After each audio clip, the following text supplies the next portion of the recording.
Discuss. The heart is made up of the all four chamber. In that first chamber, you have to remember that is a right atrium. Right atrium is very important as per the short notes. Commonly important chamber we are going to get.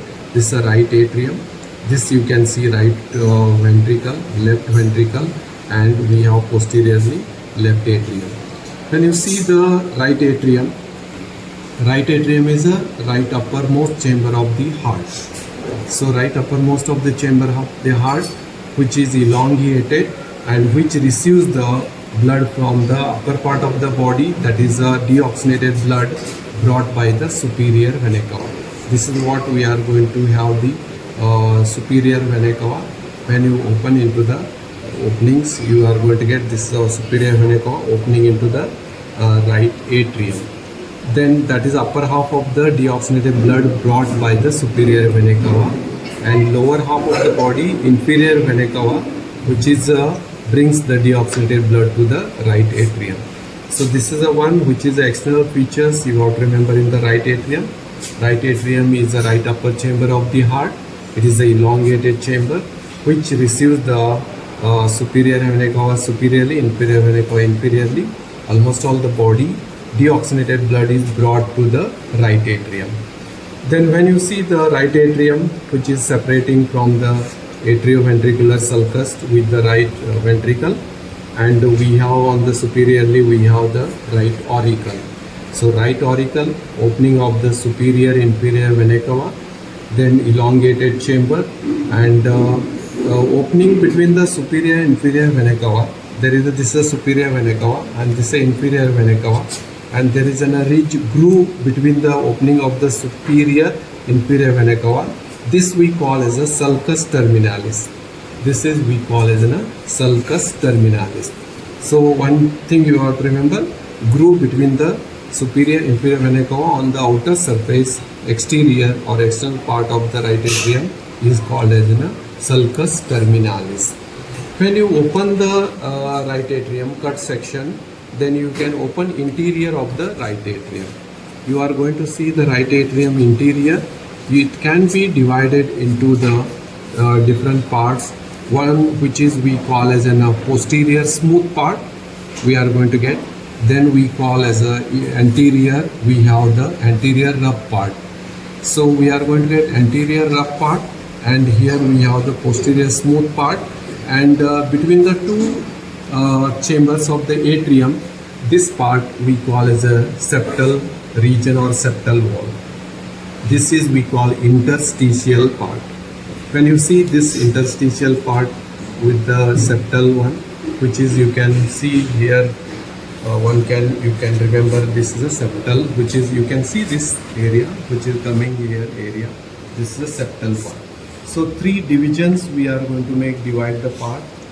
One is first one I have told the anterior rough part, posterior smooth part, and we are going to call as a septal region or the septal or interstitial part.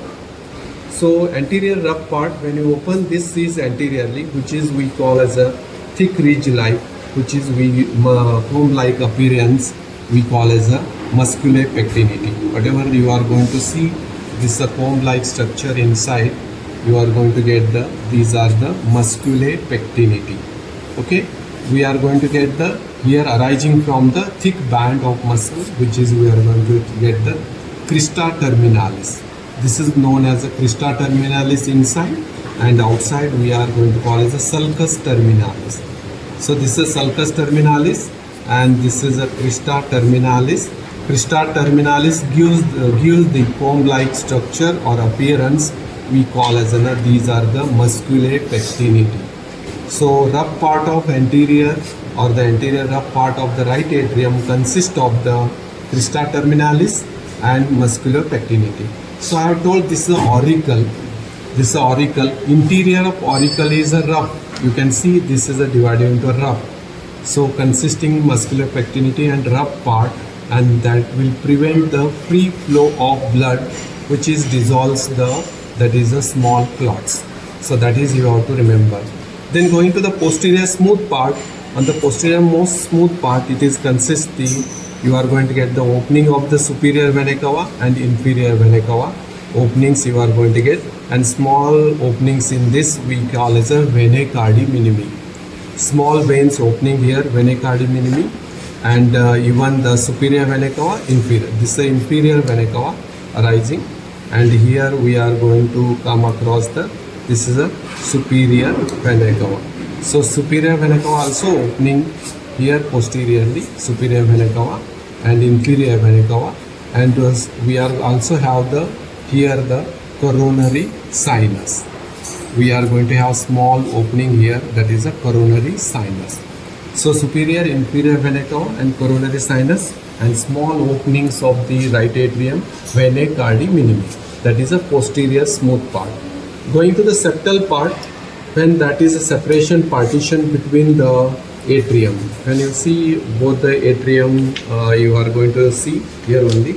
So whatever this septal part, which is consists here in we are going to get the fossa ovalis depression, which is we are going to call as a fossa ovalis, and around that margin we call annular ovalis. So we are going to call as a fossa ovalis, annular ovalis. So venae cardi minimi on the upper part. So you have to totally remember the heart in the right chamber, anterior up part.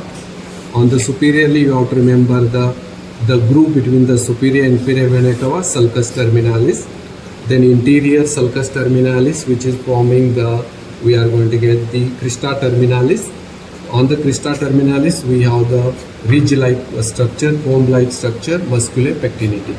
Then you have to remember opening of superior vena cava, opening of inferior vena cava, then venae cardi minimi. Septal wall, you have to remember the fossa ovalis, we call depressed part fossa ovalis, annulus ovalis.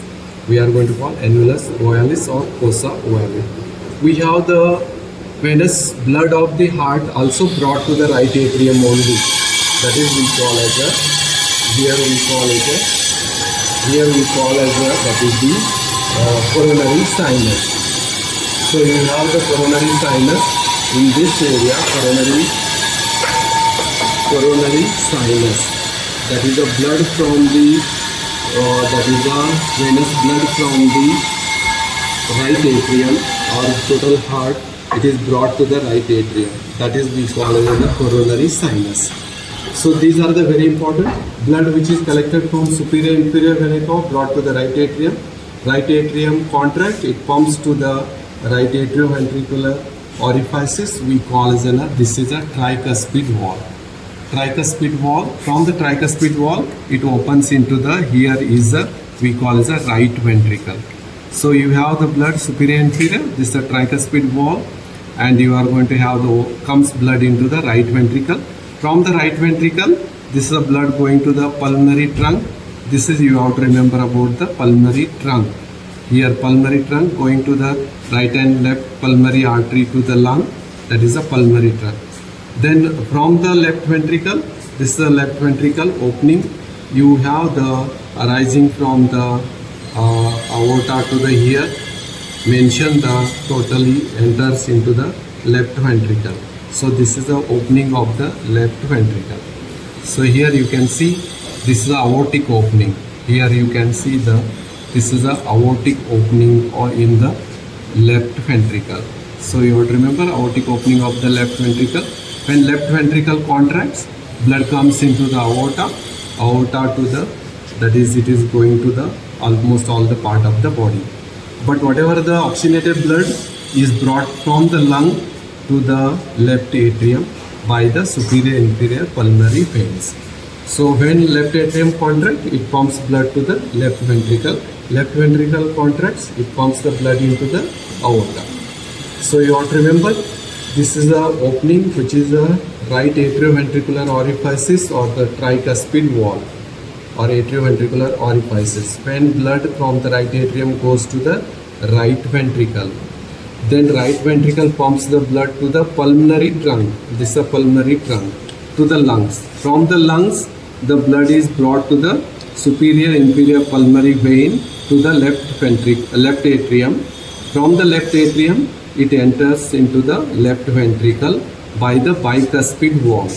So from the bicuspid wall, it is reaches to the left ventricle. From the left ventricle, when contract, it pumps into the aortic orifices and arises to the, that is the aorta. So this is a circulation of blood.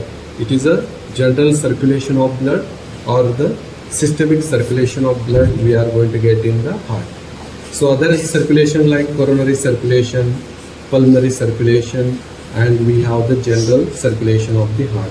So in this we have studied the introduction of the heart, as you have to see the heart completely on the external aspect, how the chambers of the heart identification with the groove, atrioventricular sulcuses are present, interventricular sulcus, right atrium area this much, right ventricle, left ventricle, and we are going to get the left atrium. So these are the things, chambers you have to remember.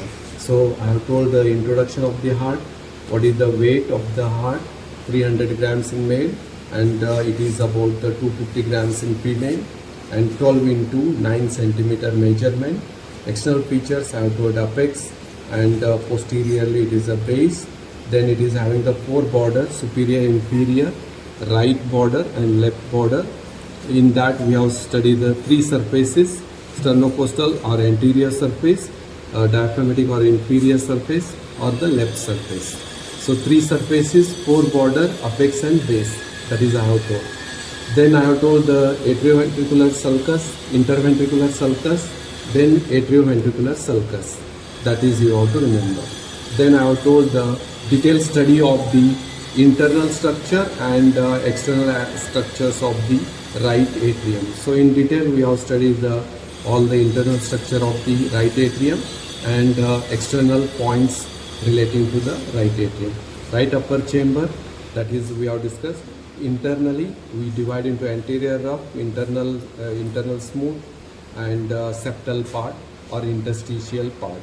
So most important part you have to remember in this is the sulcus terminalis, opening groove between the superior and inferior vena cava, then crista terminalis, muscular pectinity, then small opening vena cava minimi, and we are going to have the fossa ovalis, annulus ovalis, fossa ovalis, then coronary sinus, that is you are going to get it.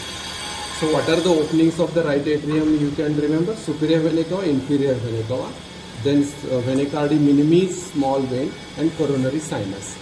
Also there is a middle cardiac and all small veins open, vena cava minimi and coronary sinus, then superior, inferior vena cava. These are the opening of the right atrium.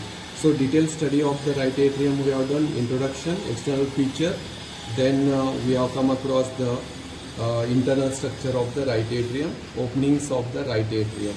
So this is and also main you have to remember auricles, and should not be confused with the atrium. Auricles are different.